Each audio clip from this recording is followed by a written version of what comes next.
Ladies and gentlemen, let's talk about Mark Robinson, the latest Republican scandal. Why is there always so many Republican scandals? Because of liberal media. That's why Trump picked this guy who has a scandal. He did it because liberal media. That's why. Fake news. Mark Robinson is the portly, brown-skinned Republican who CNN busted. They found out his username that he uses across various social media accounts. They were able to identify some accounts that he had on porn sites. Saw like referring to himself as a black Nazi, even though he's brown. Talked about how he used to peep on women and said a lot of other very disgusting things. There's also witnesses that have confirmed that the guy is a bit of a perv, and I think he self-described perv as well. I think almost his entire campaign staff have resigned as a result of this. Now let's talk about the gaslighting. This is why I love Project Veritas. I love the gaslighting of always talking about 1984. I'm not the only one on the right loves to talk about 1984. You know, because it's so 1984 to keep talking about 1984 as you do 1984 things while pretending that your political opponents are the ones doing it, but that's what 1984 is, right? Is to literally accuse your opponents of doing what you're doing. So for them to say the left is the one that's projecting, that's 1984. So here's how the gaslighting works on this. First of all, you say things like, well, how do we know that that's actually him? That's actually a valid question. That's what I thought as well. It's like, how in the hell did they find out his porn account? I would like to point out that those of you that initially heard the CNN report and they just simply said they found he had posted these things online and then you just ran with it. You didn't even stop to think like, how did they find this out? Is this a credible story? You are sheep and you're easy to manipulate, right? You should never allow CNN to just come out with a story. Look at the difference with how you receive the story with the way I did. The second I heard the story, as I'm listening to it, I'm just waiting and waiting to hear how they know this is him. How did they confirm it? And the reports I saw, they didn't clarify. I found out later from further reporting, but the initial reports, they didn't clarify. They just simply said this is what he was posting online. And I'm like, I don't want to put any weight, almost no weight whatsoever to a story without confirmation in terms of how do I know it's even true, right? I'm not gonna just take CNN's word for it or you saw stuff online.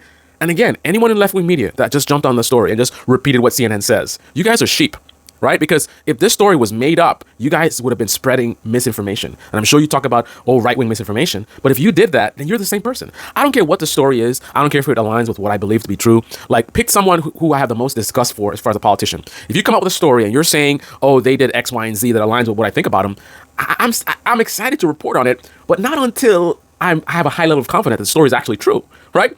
I don't want to just like bash on somebody, right? If someone's bad and you have proof that they're actually bad or did something else bad, I want to talk about it, but I want to know that it's actually true, right? And you should have that same perspective as well. You shouldn't just jump on anything that aligns with your belief. Some negative story about Donald Trump. Oh, look what Donald Trump did. It's like, no, wait a minute. Who said that? And how do you know? And what's the source? Right? The same way you would if Trump said something about, Biden did X, Y, and Z. You're going to be like, where do you find that out? What's the source? No.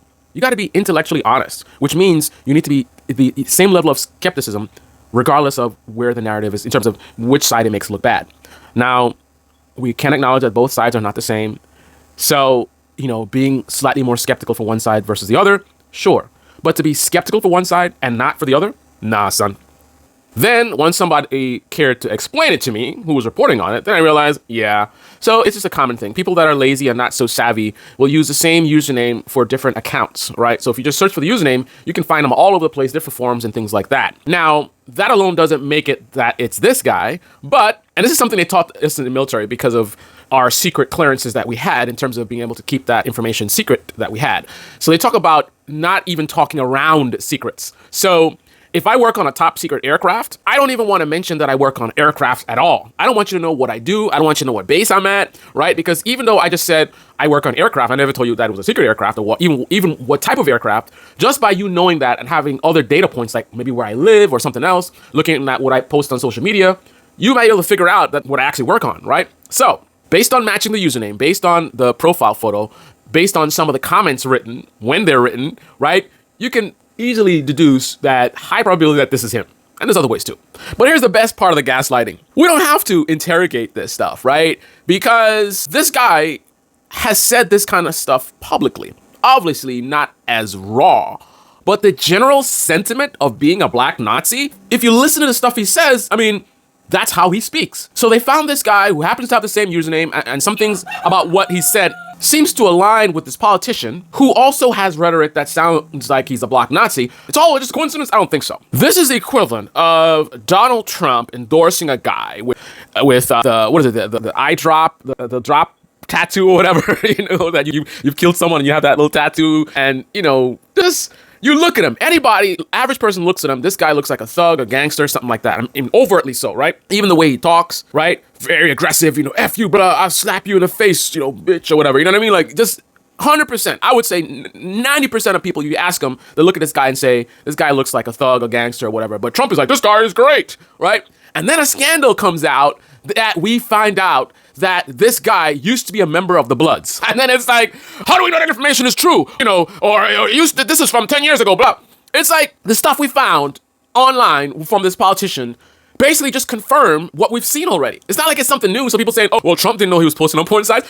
No, but he knew that this was a black Nazi type of guy because that's how he conducted himself. The crazy stuff that he was saying online aligns with whoever it is that posted on those pages. Even if you want to say that might not be him, okay, let's say the person who posted is not him. But the person who posted on his forums is basically the same kind of person because their rhetoric kind of aligns with this person's rhetoric. Now, obviously, as a politician, he might be a little bit more slick with his words, but he's not even that slick.